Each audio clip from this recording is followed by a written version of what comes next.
Hi అండి, అందరికీ నమస్తే. మిస్టర్ రాక్షసుడు పార్ట్ 25. విరాజ్ ఆ నర్సరీ అతనితో కాసేపు ఉండి వెళ్ళిపోతాము అని చెప్పి గీత దగ్గరకు వచ్చాడు. విరాజ్ వచ్చేసరికి గీత ఆ తోట అంతా తిరుగుతూ ఎగురుతూ ఉంది. విరాజ్ తను అలా చూస్తూ ఉండిపోయాడు. గీత మాత్రం ప్రపంచంతో సంబంధం లేకుండా ఆ పూలను చూస్తూ ఉండిపోయింది. అలా ఎంతసేపు ఉన్నారో తెలియదు కానీ వర్షం వచ్చే సూచనగా ఉరుములు వినిపించడంతో విరాజ్ గీత వైపు చూస్తే గీత వర్షం ఎప్పుడు వస్తుందా అన్నట్టు చూస్తుంది. విరాజ్ కి గీత వర్షంలో తడవాలి అని అనుకుంటుంది అని అర్థమై తనకు సైనస్ ప్రాబ్లం ఉంది కాబట్టి గీత దగ్గరకు వచ్చి గీత ఇక వెళ్దాం పద, వర్షం వచ్చేలా ఉంది అని అంటూ ఉండగానే ఇక వర్షం కూడా మొదలయ్యింది. గీత వర్షంలో తడుస్తున్నానని ఆనందం పడేలోపే తన మీద చినుకులు పడకపోవడంతో పైకి చూడగానే విరాజ్ తన జాకెట్ తీసి గీత చుట్టూ కప్పి హెడ్ కూడా కవర్ చేసి గీత రియాక్ట్ అయ్యేలోపే తన చేతిని పట్టుకుని తీసుకుని కారులో కూర్చోబెట్టేశాడు. గీతని తడవనివ్వకుండా తీసుకువచ్చేశాడు. ఆ గ్యాప్ లోనే విరాజ్ తడిచిపోయాడు. తను తడవలేదు.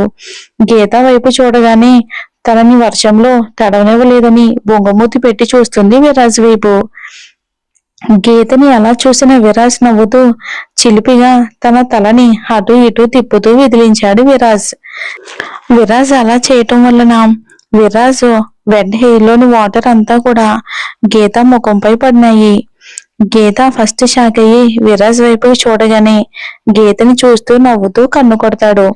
అది చూసిన గీత ఉక్రోషంతో మూతు బిగించి విండో కిందకి దించి పైనుంచి పడే వర్షపు నీటిని చేతితో పట్టుకుంటూ స్పీడ్ గా విరాజ్ వైపుకు విసిరింది. గీత విండో ఓపెన్ చేయగానే గీత అసలు ఏం చేయబోతుందో గెస్ చేసిన విరాజ్ గీత నో నో అని అంటూ ఉండగానే నీళ్లు విసిరింది. సార్, ఇప్పుడు మీరు కూడా తడిచిపోయారు అని అంటుంది నీళ్లు మొహంపై పడడంతో. ఇక కళ్ళు మూసుకున్న విరాజ్ గీత మాటలకి మళ్ళీ కళ్ళు తెరిచాడు. తన ముందు గీత అంతా ఫ్రీగా మూవ్ అవటంతో విరాజ్ కి చాలా అంటే చాలా నచ్చేసింది. గీత ఇంకా నవ్వుతూ ఉండేసరికి విరాజ్ వెంటనే తన చేయి పట్టుకుని తన మీదకి లాగేశాడు. ఇది అసలు ఎక్స్పెక్ట్ చేయని గీత వెంటనే విరాజ్ పై పడిపోతుంది. తల పైకెత్తి చూసిన గీతకి విరాజ్ తనకి చాలా దగ్గరగా ఉన్నాడు. ఒకరి ఊపిరి ఒకరికి తగిలేంత దగ్గరగా ఉన్నాడు.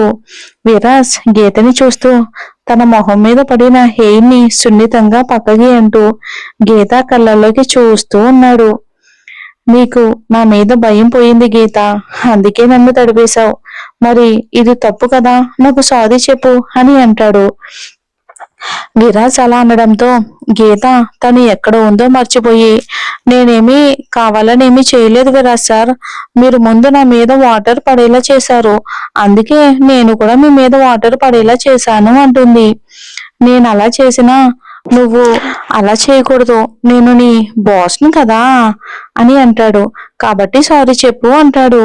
ఇది ఆఫీస్ టైం కాదు, సో ఇప్పుడు మీరు నా బాస్ కాదు కదా, కాబట్టి నేను సారీ చెప్పనుగా అని అంటుంది గీత కూడా పంతంగా.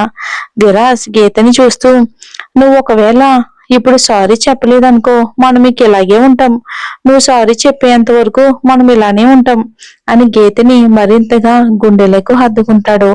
గీత కూడా విరాజ్ స్పర్శకి మైమర్చిపోయి అలాగే ఉండిపోతుంది. గీత ఇంకేం మాట్లాడకపోయేసరికి విరాజ్ కూడా ఆ మూమెంట్ ని హ్యాపీగా ఫీల్ అవుతూ ఉండిపోయాడు. ఇద్దరూ కూడా కళ్ళు మూసుకుని ఒకరి స్పర్శను మరొకరు ఫీల్ అవుతూ తెలియని కొత్త లోకంలోకి వెళ్లి అలానే ఉండిపోయారు. తను అసలు ఎక్కడ ఉందో చూసుకుని ఇబ్బందిగా కదలగానే విరాజ్ మళ్ళీ గీతని చూసి నెమ్మదిగా వదిలేశాడు. ఇంకా గీత కూడా ఏం మాట్లాడకుండా మౌనంగా విండో వైపుకు తిరిగి అలానే ఉండిపోయింది.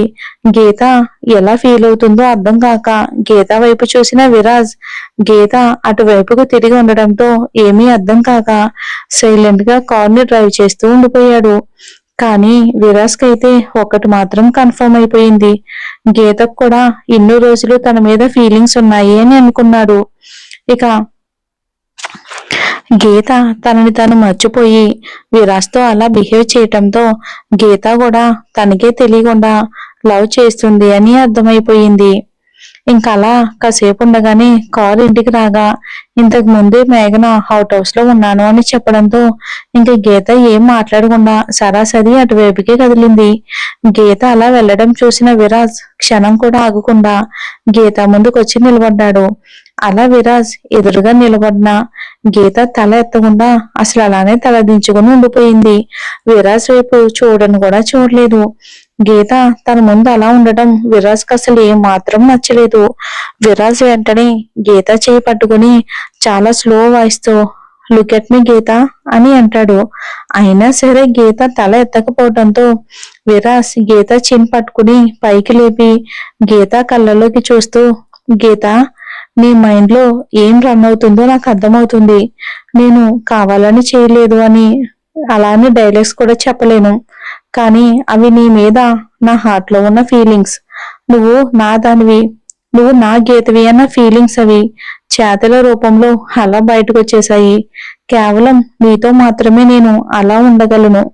అవి ఫీలింగ్స్ అవి అని అంటాడు. గీత విరాజ్ ని చూస్తూ ఉండడంతో విరాజ్ అసలు ఏం మాట్లాడకుండా గీత చేయి తీసుకుని తన హార్ట్ మీద పెట్టుకుని, just feel it my princess, you are the princess of my heart అని గీతని చాలా దగ్గరికి తీసుకుని నుదుటిపై అంటీ అంటున్నట్టు ప్రేమగా ముద్దు పెట్టుకున్నాడు విరాజ్.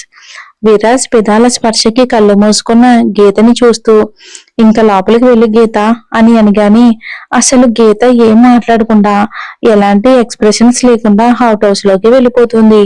ఇక వెళ్తున్న గీతని అలా చూస్తూ ఉండిపోయాడు విరాజ్. నిజానికి విరాజ్ గీతకి అలా ఆ టైంలో ఆ ప్లేస్ లో ప్రపోజ్ చేయాలి అని అసలనే అనుకోలేదు. కారులో విరాజ్ కి అంత దగ్గరగా ఉన్న గీతకి తన ఫీలింగ్ అర్థం కావట్లేదు. తను విరాజ్ కి అంత దగ్గరగా ఎలా ఉందో, విరాజ్ ని అలా ఎలా హక్ చేసుకుందో, ఎందుకో కనీసం అలా అయినందుకు ఎందుకు ఏమీ అనలేదో అర్థం కావట్లేదు.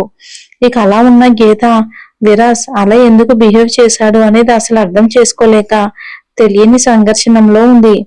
గీత సంఘర్షణ అర్థం చేసుకున్న విరాజ్ తన దగ్గర నుండి గీతకి ఎలాంటి కన్ఫ్యూజన్ థాట్స్ ఉండకూడదని ఇలా తన మనసులో ఫీలింగ్స్ చెప్పేశాడనమాట. ఇంక వెళ్లి షవర్ కింద నిలబడి విరాజ్ ఎద భాగాన్ని తాకిన తన చేతిని చూసుకుంటూ ఉండిపోయింది గీత. విరాజ్ గీత చేతిని తన హార్ట్ పైన పెట్టుకున్నప్పుడు విరాజ్ గుండె చెప్పుడు గీత చేతి ద్వారా తన గుండెని తాకినట్టుగా అనిపించింది. అలా ఎంతసేపు ఉండిపోయిందో కానీ ఈలోపు మేఘన వచ్చి డోర్ కొట్టిన సౌండ్ కి ఫ్రెష్ అయ్యి బయటికి వచ్చింది. మేఘన ఎన్ని ప్రశ్నలు అడిగినా గీత సమాధానం చెప్పకుండా అలాగే బెడ్ పైన పడుకుని ఉండిపోయింది. ఇంకా లోపలికి వెళ్లి ఫ్రెష్ అయిన విరాజ్ గీత ఎలాంటి సిచ్యువేషన్ లో ఉందోనని మేఘనకి కాల్ చేశాడు. అప్పటికే గీత గురించి కంగారు పడుతూ ఎవరికి చెప్పాలో తెలియక టెన్షన్ పడుతున్న మేఘనకి విరాజ్ నుంచి ఫోన్ రావడంతో కంగారుగా ఫోన్ లిఫ్ట్ చేసి, విరాజ్ సార్, అసలు గీతకి ఏమయ్యింది? ఏం అడిగినా కూడా ఏం సమాధానం చెప్పకుండా పడుకుంది అని గీత ఇంట్లోకి వచ్చిన తర్వాత గీత ఎలా ఉందోనని ఇక యాస్టీజ్ గా చెప్పేసింది మేఘన విరాజ్ కి. అదంతా విన్న విరాజ్ నవ్వుతూ, తనని ఏమీ అడక్కు, తనతో ఫుడ్ తినిపించి పడుకునివ్వు మేఘన, తనకి ఇప్పుడు ప్రాపర్ స్లీప్ అవసరం, తను పడుకున్న తర్వాత కాల్ చేయి సరేనా అని ఫోన్ పెట్టేస్తాడు విరాజ్. మేఘన విరాజ్ మాటలు విని విరాజ్ ని అడగలేగా గీత అడిగినా చెప్పడం లేదు అని రేపు మార్నింగ్ ఏం జరిగిందో తెలుసుకోవాలి అనుకుని గీత దగ్గరికి వెళ్లి తనని కదిలించకుండా గీత వెట్ హెయిర్ తోనే పడుకోవడంతో తన హెయిర్ ని తుడుస్తుంది. ఆ స్పర్శకి కళ్ళు తెరిచిన గీతకి మేఘన కనిపించడంతో ఏం మాట్లాడకుండానే లేచి కూర్చుంటుంది గీత. ఇంకా గీత ఏం తినకుండా అలానే చూస్తూ ఉంటే మేఘన ఏమీ ఆలోచించకుండా తిను గీత తిను, ఏమన్నా సరే మనం రేపు మాట్లాడుకోవచ్చు అని గీత ఏమీ చెప్పకముందే అన్నం కలిపి తినిపించేసింది. పడుకో అని. తను పడుకునే వరకు తన పక్కనే ఉండి విరాజ్తో మాట్లాడడానికి బయటికి వెళ్లి ఫోన్ చేస్తుంది. అప్పటికే గీత పడుకుండిపోతుంది. మేఘనతో మాట్లాడ్డాక విరాజ్ బాల్కనీలో నిలబడి అవుట్ ఆఫ్ చూస్తూ చేతులు ఫోల్డ్ చేసుకుని, నీకు ఇప్పుడు ఉన్న సిచ్యువేషన్ ని డైజెస్ట్ చేసుకోవడానికి టైం పడుతుంది గీత. ముందు నువ్వు నీ మనసులో ఉన్న ఫీలింగ్స్ ని తెలుసుకోగలిగితే తప్ప నువ్వు ఈ సిచ్యువేషన్ నుంచి బయటికి రాలేవు. నువ్వు ఏ సిచ్యువేషన్ లో ఉన్నా I'm always with you my princess అని అనుకుంటూ ఉండగానే మేఘన నుంచి ఫోన్ రావటంతో లిఫ్ట్ చేసి, తను పడుకుందా అని అడిగాడు. ఆ సార్, ఇప్పుడే పడుకుంది అంటుంది మేఘన. విరాజ్, ఏమైనా తినిందా అని అడుగుతాడు మేఘనాని.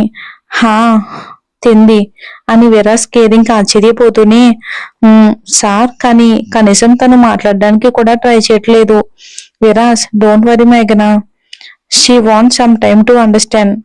కాబట్టి తనకి కొంచెం టైం ఇవ్వు మేఘన, షీ విల్ బి ఓకే అని విరాజ్ ఫోన్ పెట్టేగానే డోర్ సౌండ్ వినిపించడంతో డోర్ తీసిన విరాజ్ కి ఎదురుగా లలిత గారు కనిపిస్తారు. ఏమైంది చిన్న, నువ్వెందుకు అలా ఉన్నావు?